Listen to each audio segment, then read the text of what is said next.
Okay, we're live. Hi, everyone. I have really been obsessed with watching all the stuff that is going on with The Vow and the Nexium cult following The Vow that's on HBO. Season 2 came out, and I've been watching Mark Vincente's videos that he's doing after each um, episode. Oh, what happened over here? I guess I'm live. I don't know what happened to the. Let's see. Oh, here we go. All right. Sorry. I just wanted to see what was going on over there. And I started to think, okay, is there something, because there's certainly some different stuff with Nexium and that cult that went on, but there's a lot of similarities. And when I watch um, Mark talk, I'm really relating, and I'm talking to him like I wish I could interview him. Maybe that will happen. But where it's a conversation of when he talks about the way Raniere is, and I'm like, this guy is a sociopath, and he doesn't care. This is the leader, Raniere, about what anybody thinks, what anybody feels. But it made me think. So I've watched I think every cult expose that's been on Netflix, HBO, Showtime, YouTube, even ones that, independent ones, whatever. And then, there's something about this one. And going back to even stuff that deals with the Mormons and like what are there, like churches that have been really bad, the Boy Scouts being exposed, Scientology being exposed by Alex Gibney's film, all the work that Leah Remini did, like all of these other things, right? But what really is, let me see, it's just I'm just saying hi in the chat room. Nobody's in there now. That's okay. So this is just an introduction, and then what I want to do is interview people, and then I'm going to do some talking. But this is just to get this out of my head. I was just watching Mark Raniere's thing. Hi, Julie. Hi, welcome. So this is just a quick one that I just have to get off my chest. So what I'm wondering is, was Alcoholics Anonymous the original? So we'd have to say no, that the Oxford groups were a predecessor to AA. And then when Bill and Bob get sober through the Oxford groups that Frank Buckman created, which I really don't know how much earlier they started, was that the beginning? But the weird thing is that there's also this group called The Family. And when I was making my film, I was pretty close to done, and I was doing the music. I was talking with a guy in England, and he said, "Oh, you've got to read this book called The Family." And so every time I would hear like a politician sound like he was in AA, I'd be like, "Oh, he's a step or two." But what it turns out is they might have been in this thing called The Family. Now, many of you have heard about this thing called there's a breakfast that every president has to go to. All right. They've had to go to this breakfast. Now, I think it was right before COVID, or maybe as COVID was descending, the founder died. And I was like, oh my God, I'm so glad that this person is now gone, because maybe this organization is going to be gone too, right? And I don't know. So I got the book and I started to read it, and it was so disturbing. It was so disturbing and so similar to the ideology of AA. I couldn't read it. And then the guy got a documentary made, or it was a limited series, I think. It was on Netflix, called The Family, which I was able to watch. And really, you take this deep dive into the family. It's all men. They go stay in this big brick, probably nice house right outside of DC, and they can't drink. They have to confess their sins. It's Christian, quasi Christian based, or is it Bible based? really bizarre. And I'm like, okay, so this has been going on in DC since 1935. And it got so powerful that every president has to go to that breakfast. I forget what it's called now because I'm not really been into that stuff, but the breakfast meeting, uh, it's so famous, right? I don't know that did Trump go to it? I don't know if he did. Maybe he did. Uh, wow. Okay, so let's talk about what is in the lexicon. Forget about the Oxford groups because that's not something that is my expertise, right? It is more AA. And what I think, this is my opinion, that unless, the Oxford movements didn't get that big, but the problem with the Oxford groups were that they went after doctors and professionals, and AA did too. AA didn't want anything to do with prostitutes, drug addicts. This is their wording: prostitute, drug addicts, or people that were, you know, they weren't in a suit. Because if you look at the picture, the very first picture of Bill Wilson and all the guys, he had to agree to be on the cover of the magazine that they was so famous for, the Saturday Evening Post, that gave them all that publicity. Uh, they were all white men and they were all in suits, and none of them looked like they were, straggletooth or, uh, on the edge or homeless or poor or anything, even though Bill Wilson was not doing well. He married a woman, Lois Wilson, who did come from money, which nobody ever talks about in AA when they think about Bill Wilson. So let's talk about. So I think it's important to recognize that the Oxford groups went after doctors and really smart men, right? You got to be pretty smart to become a doctor, became part of this cult. And it became very powerful. And in fact, who is it? Glenn, oh my God, I'm forgetting her name. But her father, Glenn Close, sorry. It's kind of late for me to be doing this, but Glenn Close did a huge piece, an interview. She did a couple of interviews. Was it a year before COVID? A couple of years in the Hollywood Reporter that she was in a cult, and it was the Oxford groups. And then they changed their name multiple times over the year to brand themselves so they could kind of keep under the radar. And wow, if you want to look it up, just look up Glenn Close, The Hollywood Reporter. I think you can find it online for free and read it. If you can't, just let me know. I could maybe put the link down below. I get The Hollywood Reporter, so I actually, I have it here in my house and read it and was really shocked. I had heard that, and but this was a super big interview. So they went after these rich doctors, and he got rich people in England to give him like big houses and uh, I don't know, it's so disgusting. So let's talk about what are the things in AA that would make people like Mark Vicendi and Sarah and Nippy and all these people think like this is great. So the human potential movement was something that also happened, and then out of that, was est, and that was a very abusive uh, 2 weekend seminars, and eventually it dispersed and disbanded. But there was so many people that took it. It's like, do people want to be abused in America psychologically, emotionally? I don't know. Are things become too easy? Did things become, after the Depression and World War II, and the middle class really grew in the 50s and the 60s, that people forgot what bullshit is? Um, I mean, Mark Vincente said something really funny about when word salad meets. I'm not going to repeat it. It's his line. It's such a great line.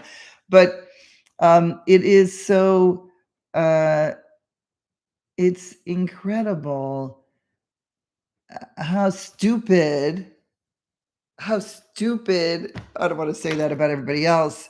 we can be and believe this word salad nonsense that people make up when you go, you're powerless, and you say, no, I'm not powerless. I wasn't powerless. I quit drinking, blah, blah, blah, on my own. And the thing that I'm going to do a little more digging is that Keith Raniere didn't drink. So that's not anywhere in the vow. They don't bring that up, but it is on the YouTube. There's a journalist from upstate New York, and he gave a talk, and it's on YouTube, 90 minutes long, and he talks about that he doesn't drink. Okay, so if AA becomes so strong in American, well, I'm kind of losing myself here. If AA becomes so entrenched and embedded everywhere, then everybody's going to start to think that this language is normal. It is not normal. None of the stuff and the victim blaming that AA, was peddling.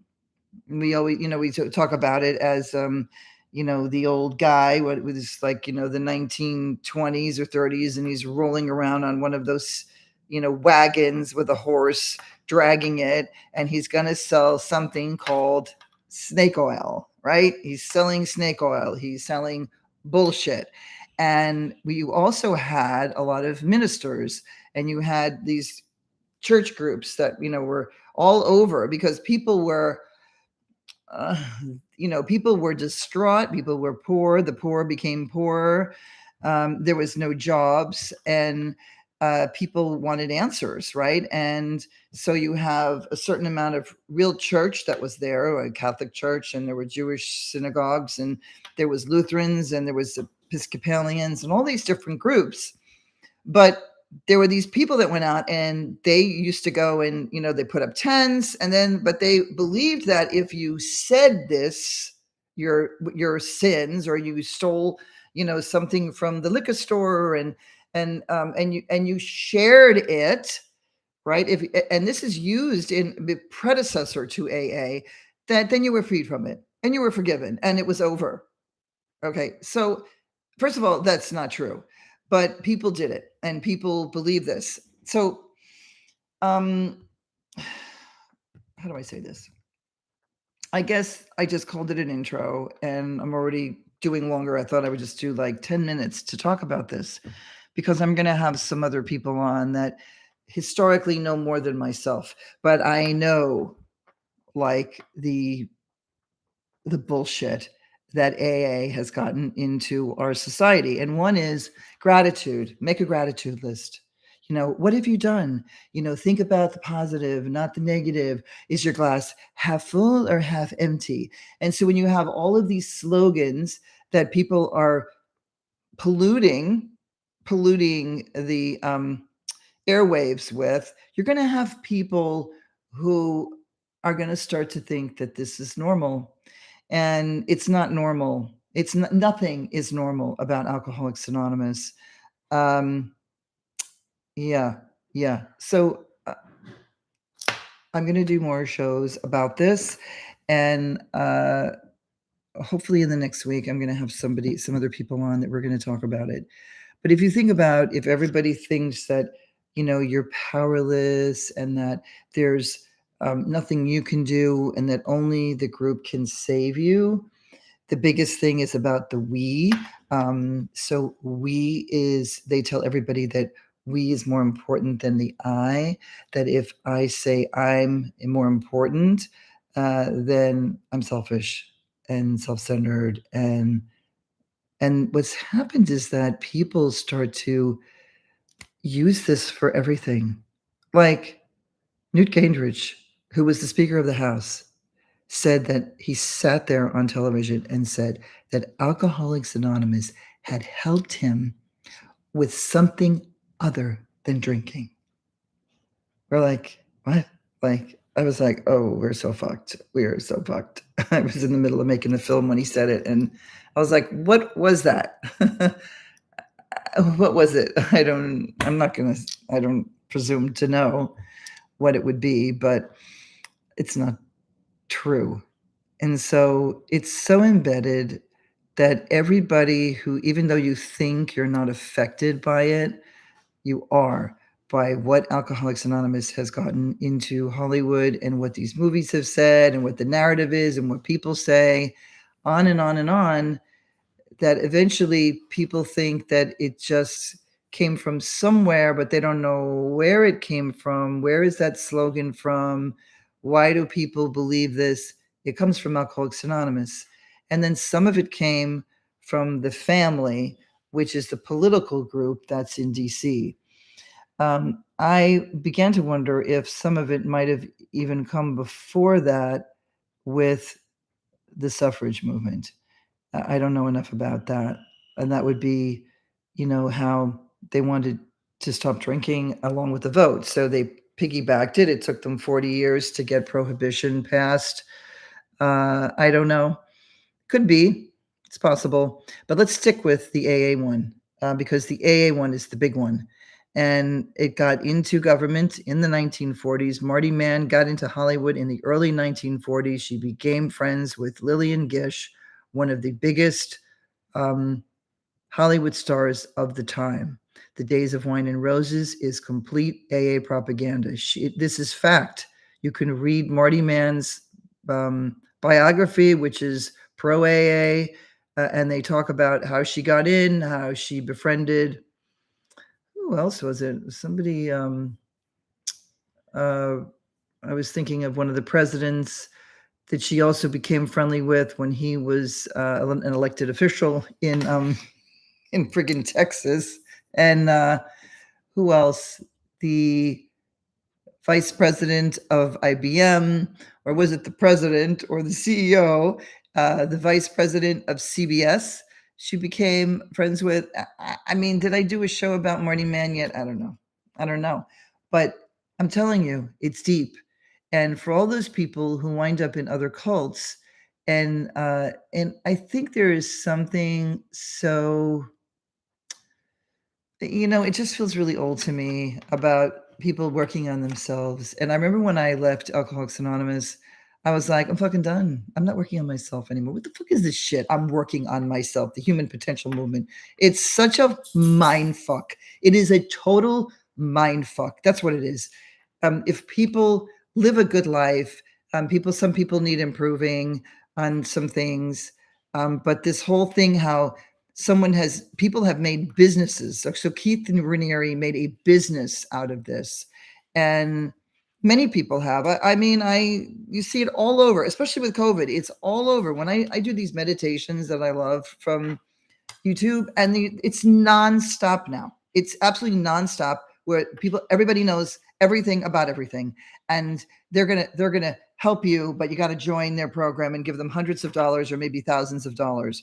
And when you see what Keith Raniere charged and what a lot of these people charge, it's outrageous. I mean, if you look at Tony Robbins, like he's another, yeah. So I hang in there with me. This was just off the cuff, like many of my videos, but I have been so inspired by the courageous people that spoke out against Nexium, Mark and Bonnie and Sarah and Nippy and all of the people before them.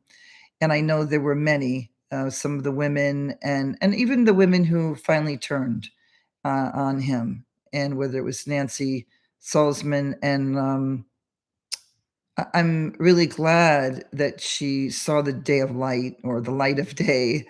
But the people in the beginning, it was very, very hard for them, I'm sure. And, I mean, I took on a big institution taking on Alcoholics Anonymous. I had no idea what I was doing when I began to make my film, how big, how infested AA was everywhere. And I'm not done because it really needs to stop. The court ordering needs to stop. And I'm going to do a show soon about this pilot. United Airlines to pay $305,000 to settle an EEOC religious discrimination lawsuit. So, like all the other pilots who've been talking to me for years now and whose lives have been ruined by being forced to go to a cult. And if you don't want to, it's a cult, but in America, forced. Policemen are forced there now. Probation officers forced there. If you're a lawyer, you're forced to go there. It's got to be stopped. Can you imagine being sent to ESP if you had a DUI? So that's going to be probably my next show, or it's going to be one where we're really going to do a deeper dive into the history of cults in America, and is AA, Oxford groups, and the family, where they like this lining, this big lathered lining that began to brainwash Americans into believing in this horseshit. And, I remember my stepfather, he fought in World War II, and my ex's father also fought in World War II. They didn't like AA. They didn't like, and I didn't. Well, let's not get into that, because I drove my stepfather crazy until I stopped doing it about AA. But I want to thank you all for joining. Please subscribe. If I get 1,000 subscribers here, then I can start to monetize my channel. And that's all it takes. I'm getting really close. It's like 900. And yeah, so thank you all for joining me, and I'll see you next time. And please share everywhere that you'd like to. All right, take care and have a good night. Bye-bye, Julie.